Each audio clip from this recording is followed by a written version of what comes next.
தடி போய் சாப்பிடுறீ. மீன் ஃப்ரை சூப்பரா இருக்கு. இப்போ எனக்கு சாப்பிட வேணாம், ஒன்றும் வேணாம். ஏண்டி என்னடி கோவம் உங்களுக்கு?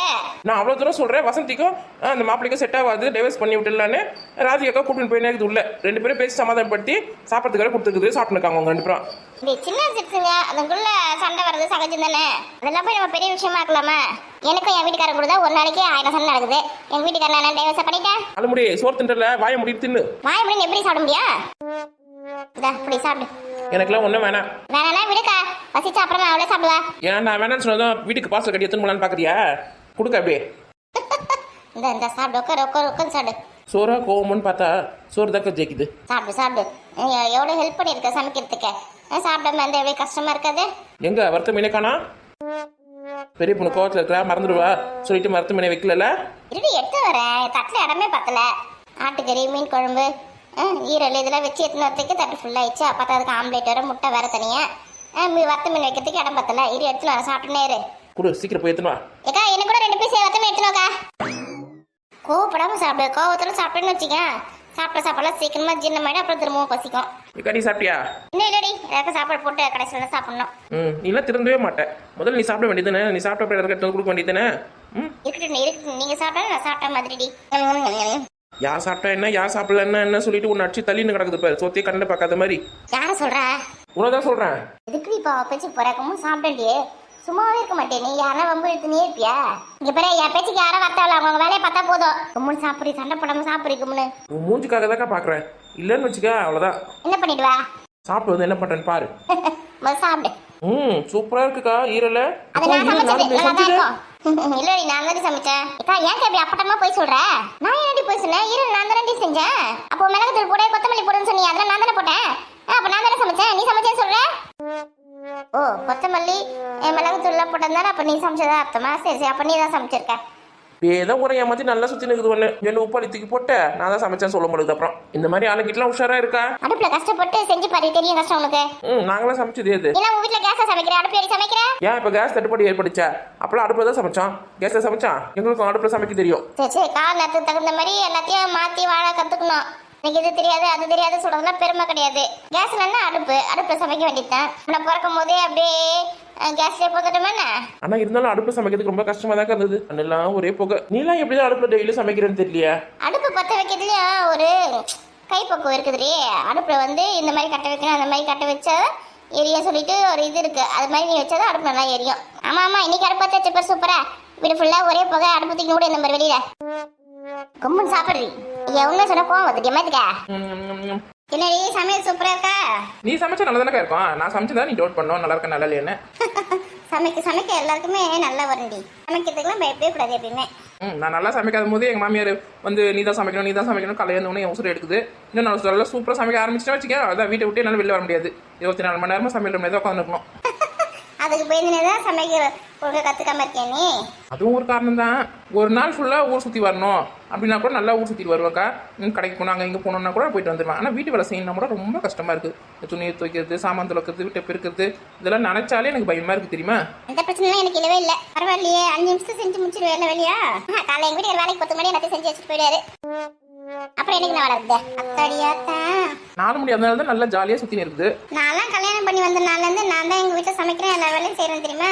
நான் சமைச்சாதான் எங்க மாமியாருக்கு எங்க மாமா பிடிக்குது, எங்க வீட்டுக்காருக்கு நான் சமைச்சாதான் பிடிக்கும். அந்த மாதிரி சொல்லி ஏமாத்தி வச்சிருக்காங்க. கல்யாணம் ஆன புதுசுலயே நமக்கு சமைக்க தெரியாது, சாமான் துவைக்க தெரியாது, துணி துவைக்க தெரியாது, நம்ம சும்மா ஆக்ஷன் பண்ணணும், தெரிஞ்சா கூட தெரியாத மாதிரி காட்டணும்.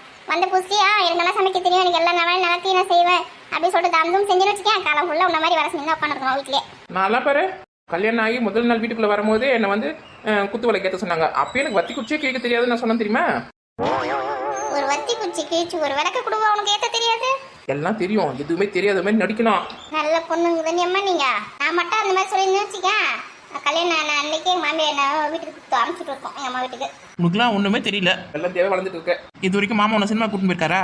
சினிமாக்கா அவரு கூட்டின்னு போனதில்லை. காசு மட்டும் கொடுத்துருவாரு, நீ போயிட்டு வந்துரு பசங்க கூட அப்படி சொல்லிடுவாரு. கல்யாணம் புதுசுல கூட்டின்னு போனாரா இல்லையா சினிமாக்கலாம்? இல்லடி, சினிமாக்கெல்லாம் தனியா நாங்க போனதே கிடையாது. அங்கங்க எப்படி இருக்குதுங்க, கல்யாணம் ஆன உடனே முதல் வேலை தனி கொடுத்துன்னு போயிடுதுங்க. நீ தனி கொடுத்துன்னு போனியா?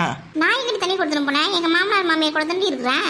அதான் நீ சரிப்பட்டே வர மாட்டேன் எதுக்குமே. நீ கூட உங்க மாமியார் கூட இருக்கிற. அந்த விஷயத்த நானும் சரிப்பட்டு வர மாட்டேன். நெக்ஸ்ட் வாரத்துக்கு ஒரு சினிமா, அதுக்கப்புறம் சினிமாக்கு போயிட்டு வரும்போது ஹோட்டலில் சாப்பிட்டு வரணும். அதுக்கப்புறமா இன்னொரு நாளைக்கு பீச்சுக்கு போகணும். அதுக்கப்புறமா கோயிலுக்கு போகிறன்ற சாக்கில் போய் பானிபூரி, அப்புறம் சமோசா அது இதெல்லாம் போய் சாப்பிட்டு வரணும். வாரத்தில் 5 நாள் ஊர் சுற்றினே இருக்கணும். அந்த மாதிரி மாமனை கூட்டின்னு போயிருக்காரா? வருஷத்துக்கு ஒரு நாளே கூட்டின்னு போக மாட்டாரு, உனக்கு வாரத்தில் 5 நாள் கூட்டின்னு போறாரு. நானா வாரத்தில் ஒரு நாளாவது ஹோட்டலில் வாங்கி சாப்பிட்றேன்ப்பா.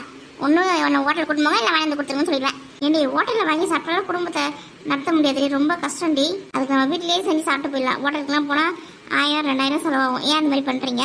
ஐயோ, நம்ம சொத்தை நம்ம தின்னே போர் அடிக்குது. வாரத்துக்கு ஒரு நாளாவது ஹோட்டலில் போய் சாப்பிட்டா தான் திருப்தியாக இருக்கும் எனக்கு. அதுவும் biryani, chicken noodles, fried rice அப்படி இப்படி சாப்பிட்டா தான் திருப்தியாக இருக்கும். நீ சொல்கிறதுல எப்பயாவது ஒரு சமயம் சாப்பிடலாம். சொல்கிறத கேளுடி. நீ ஏன்டி சொல்ல போற? இங்கே பேர் மாமா இன்னைக்கு வீட்டுக்கு வந்தோடனே சினிமா கூட்டின்னு போக சொல்லு. கூட்டின்னு போவார் சினிமாக்கு. அவரே நைட்டு 10 மணிக்கு தான் வருவார். அவர் எப்போ வந்து என்ன சினிமா கூட்டின்னு போகிறத? சினிமாக்கெல்லாம் ஒன்றும் வேணாப்பா, முதல் காசு கிடையாது சினிமாக்கெல்லாம் போகிறதுக்கு. என்னது காசு இல்லையா? ஆமாண்டி, சின்னவளுக்கு காலேஜ் ஃபீஸ் கட்டிட்டோம்ல, காசே கிடையாது. இதே கடன் வாங்கி தான் கட்டியிருக்கோம். ஜோ, குடும்பம்னா ஆயிரத்தி செலவு இருக்க தான் செய்யும். அது கூட சேர்ந்து சந்தோஷமா முக்கியம் இல்லையா? மாமா கிட்ட கேட்டு சினிமாக்கு போயிடுவா. ஓடி இவளே, லைஃப்பை என்ஜாய் பண்ணவே தெரியலக்கா. நான் தான் பண்ணுறதுலாம் ஒன்று வச்சுக்கினேன். சரி நான் லைஃப் என்ஜாய் பண்ணது இருக்கட்டும். சாப்பிடுங்க, சீக்கிரம் சாப்பிட்டு எழுந்துருங்க. அடுத்த வேலை வைக்க போறியேண்ணா? பாத்திரம் கழுவணும், துணி துவைக்கணும், எதனா வேலை வச்சுக்கிட்டேன்னா எங்களுக்கு? உங்களுக்கு எந்த வேலையும் இல்லடி, நான் தான் துணி துவைக்கணும். அந்த போய் வேலையை போய் பார்க்கணும்ல, அதனால சீக்கிரம் சாப்பிடுங்க. போ நீ போய் துணி துவைக்கிற வேலையை பாரு, நாங்கள் வேலை நாங்கள் பார்க்குறோம். ஏண்டி உங்களுக்கு சாப்பாடு போட்டுன்னா அதுக்கப்புறம் நான் சாப்பிடுவேன். நான் சாப்பிட்டு போய் துணி துவைக்கலான்னு பார்க்குறேன். ஓ அப்படியா? எனக்கு போதுக்கா. எனக்கு வறுத்த மீன் மட்டும் வச்சுட்டு 4 மணி மட்டும் கேளு. 4 மணி நிறைய சாப்பிட்றாள். ஆமாம், இவ சாப்பிடவே மாட்டேன். இவன் வந்து பார்த்துட்டு அப்படியே வச்சிருவேன். ரசம் ஏதாவது வேணுமாடி? ரசம்லாம் எனக்கு வேணாம்ப்பா. ரசம் கொஞ்சம் ஊற்றி சாப்பிட்டா ஜீரமாவுடி.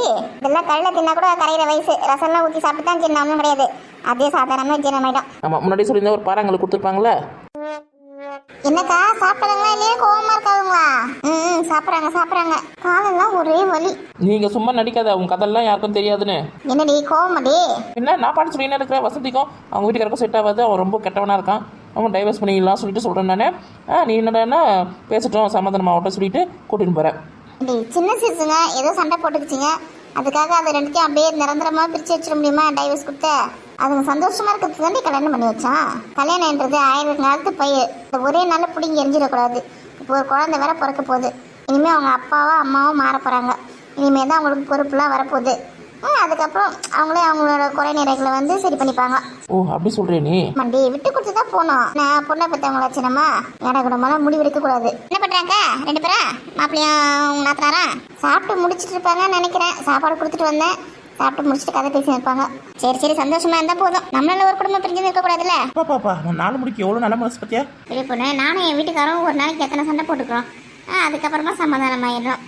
அதுக்கப்புறம் திரும்பவும் சண்டை போட்டுப்போம். அப்புறம் திரும்பவும் சமாதானம் இருப்போம். நாங்கள் டைவர்ஸ் வாங்குறதா இருந்தால் ஒரு நாளைக்கு 4 டைவர்ஸ்க்கு அப்ளை பண்ண வேண்டியதாக இருக்கும். நாங்களாம் ஒன்றா சேர்ந்து குடும்பம் நடத்தலையா, 2 குழந்தைங்களை பற்றிக்கலையா, அதுங்களை வளர்க்கலையா, குடும்பம் குட்டி ஆயிடுச்சுன்னு வச்சுக்க. அதுக்கப்புறம் எல்லாம் மாறிடும். எல்லாத்தையும் அட்ஜஸ்ட் பண்ணி வாழ வேண்டியது தான். பாவம் தங்கத்தோட மாமா. உங்கள் மாமா மட்டும்தான் பாவமா? நான் பாவம் இல்லையா? நீ தானே எங்கள் மாமா தூக்கி போட்டு மிதிக்கிற. பாவம் ஒரு அடி வாங்கி உட்காந்துக்காரு உங்ககிட்ட. நான் எப்படி அடித்தேன்? ஒன்றுமே தெரியாத மாதிரி சொல்லிட்டு பாரு. அன்னைக்கு சதீஷ் கூட நம்ம கிட்ட சொல்லல. சும்மா ரெடி. சதீஷ்க்கு இதே வேலை. வீட்டை கிடக்குற எல்லா வெளியத்தையும் சொல்லிடுறாம வெளியில் வந்து. ஒன்றும் இல்லை, கடையில் பார்த்தேன் சதீஷை. எங்கடா அவங்க அம்மாவை காணோம், என்ன பண்ணுறாங்க வீட்டில் அப்படி சொல்லி கேட்டேன். அதுவா அம்மா வந்து அப்பா வச்சுன்னு இருக்காங்க அப்படின்னு சொன்னான். அதனால தான் எனக்கு தெரியும். இல்லைன்னா எனக்கு எப்படி தெரியும் சொல்லு.